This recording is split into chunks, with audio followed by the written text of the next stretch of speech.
Thanks for clicking on my American History Notes Revised. The question I want to discuss today, as I revise the notes that I made on studying American history, is what happened to the large population of Native Americans in the Northeast America. Now, I already talked about what the evidence was, what people saw, firsthand accounts of a densely populated coast, East Coast. But now we have information about what happened to them.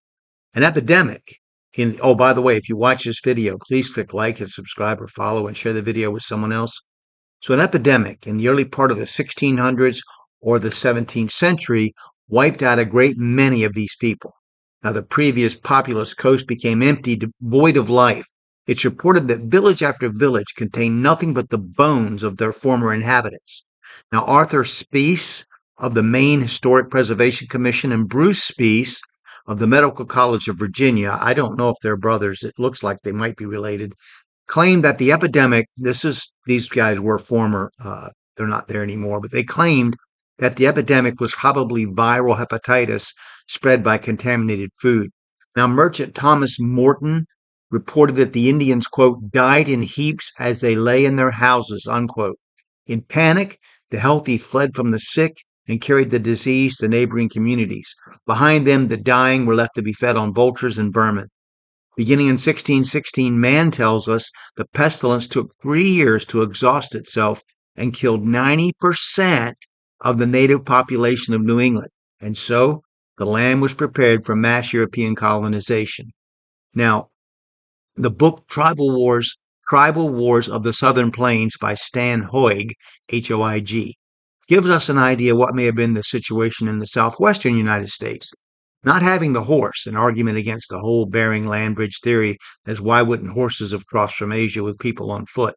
Or firearms, the Native Americans we know today as Cheyenne, Apache, Comanche, Sioux, etc., fought, according to accounts of early European explorers and archaeological evidence, great land battles with footmen using bow and arrow, tomahawks, shields, lances, spears, and knives. Long before the European came, the plains were massive battlegrounds where different tribes lived in a violent world of a warrior culture.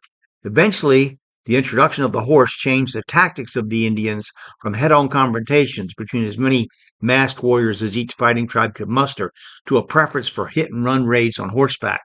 Kidnapping, ambush, and sneak attacks, wiping out men, women, and children of the enemy's tribe, were not heard of, although it is more common to kill the men and take the women and children captive to either incorporate into one's own community or to be servants, just like in the Old Testament of the Bible.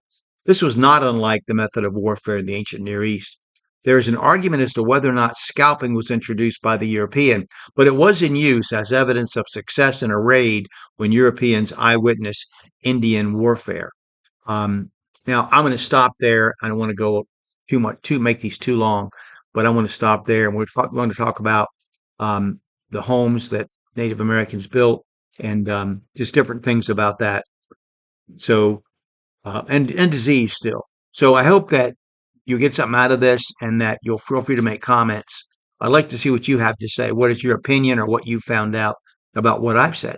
Thank you very much.